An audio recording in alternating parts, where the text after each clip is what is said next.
chase the night, wanna dance to the light.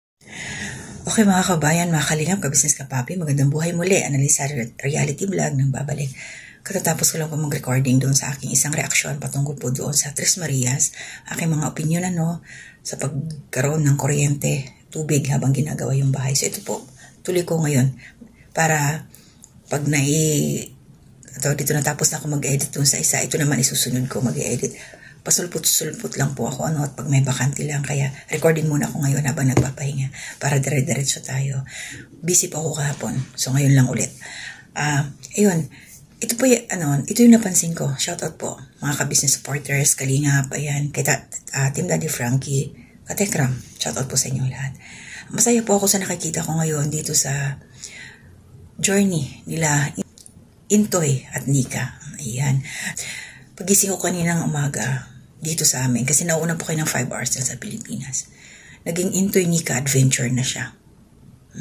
So bagay kasi nag-adventure tong mag-asawang to eh. Masaya ako para sa kanila, iwasan na lang natin yung mga negatibo, ayan. Maging happy tayo sa nakikita nating unti-unting pagsusumikap nila Intoy at saka ni Nika. Nakikita natin yan ngayon. Ayan dyan sila. Simula nung umuwi sila doon sa probinsya, tapos ito yung sa bahay nila. Natutuwa ako nang nakita ko tong dalawang mag-asawang to. Nakabili sila ng, hindi pala nababayaran, pinahuhulugan ng pinsan ni Nika, worth 70,000 yung bahay nila ngayon, na unti-unting inaayos. Nakita ko may bubong na.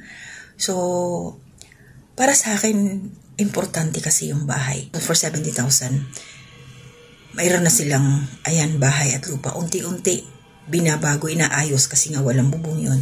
So, yung araw nila para sa akin, buong maghapon nila nagiging productive yung mag-asawang to. Compared, pasensya na, real talk po tayo. Nung nandun sila sa Maynila, di ba nagbablog sila, nandun lang sa sa inupahan nila, nandun lang sa kwarto nila. Kahit naman sino, pagka ganon, yung vlog mo na kayo-kayo lang dun sa loob, parang walang buhay para sa akin.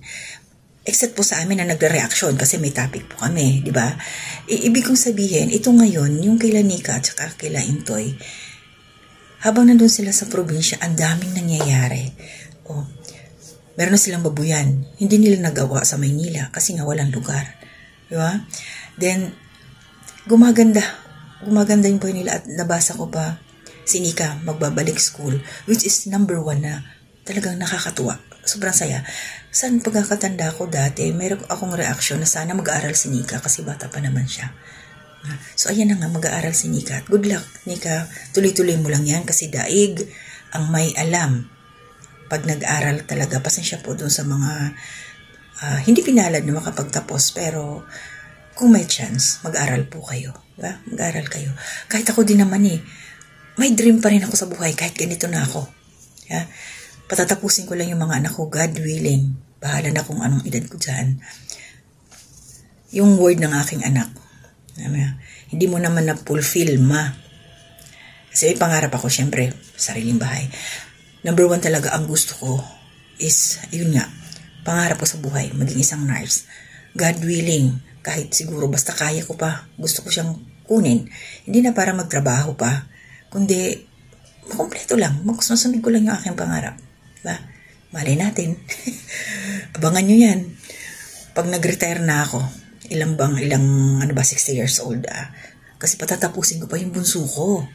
Pag wala na akong paaaralin at kaya ko pa namang maglakad, medyo matalas pa rin yung isip, malay natin, ituloy ko yung nursing kahit hindi na ako hindi na ako maghahabol na makapagtrabaho pa. Na lang, yung makumpleto na lang, matupad yung pangarap ko. Sabi natin, certificate at diploma. Kahit hindi na ako sumweldo. Diba? Mag-volunteer na lang. Tulong na lang. Ganun yun. Nangarap. Walang masama mangarap. Di masaya ako para kay Nika at kay Intoy dahil sa nangyayari sa buhay nila ngayon. Si Kenzo nakapag-aral na at pumunta siya sa school kanina. Hindi pa ako pwedeng kumuha ng clip o anuman sa pagpunta ni Nika sa school. Kumuha daw siya ng schedule. At suportahan niyo lang po ang mag-asawa na to para sa kanilang mga pangarap at sa kanilang anak. Yeah. So yun, maraming salamat sa inyong lahat. Good vibes lang po tayo. Good vibes lang, magmahalan. Love lang. Walang mga kanigahan, di ba? Ay, by the way, naalala ko. Ayan, nasabi ko na ba kanina? Naging Nika, ay Intoy Nika, adventure na yung kanilang YouTube channel. So, desisyon nila yun. Support na lang tayo. Support na lang. Back to back support. Sa isang community naman Ayan, sila ka-business, di ba? Basta ano lang tayo.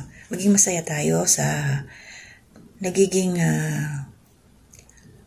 achievement ng ating mga kababayan na mga nagsisikap. Lahat naman pwede magsikap. Walang limitasyon yan. Kahit sino. Magsikap tayong lahat. Magsikap tayo. Huwag tayong magilahan pababa. So, iba-iba lang kasi ang paraan ng ating takbo ng buhay. Iba-iba lang. So, nasa sa atin na yun kung ano yung ating gagawin. Pero para sa akin, mas piliin po natin na maging masaya tayo. Yan. Kasi magaan sa buhay. Kung masaya tayo, yung walang kanigahan. Ayan. Smile lang. Diba? Smile lang talaga. Ayan. So, hanggang dito na muna ako. Abangan niyo po, 2 ang may upload ko. Hindi ko lang alam kung mamayang madaling araw dito or bukas ng umaga. Ingat po tayong lahat. To God be the glory. Ayan, hello po. Good morning sa ating lahat. Ngayon, update sa bahay. Nagbububong na sila. Kakatapos lang po namin mag-live at dito tayo ngayon. Tingnan natin. Dito sila ito. Kensali ka dito, anak. Ayan.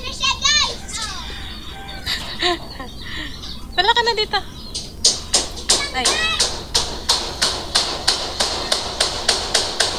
Wait lang, guys. Halika na.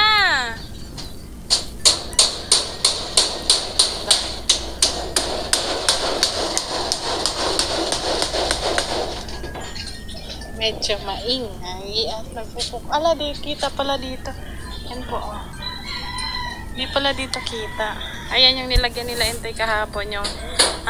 Yung simento na hindi na ubos. Yan po nila nilagay. At yan. Nasaan na yung si Kenzo?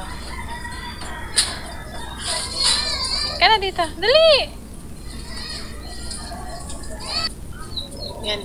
Update sa bahay. Akin na. Bibili tayo ng merienda. Akin na kagis mo. Merindalan. Merindalan. Dali, akin na. Thank you.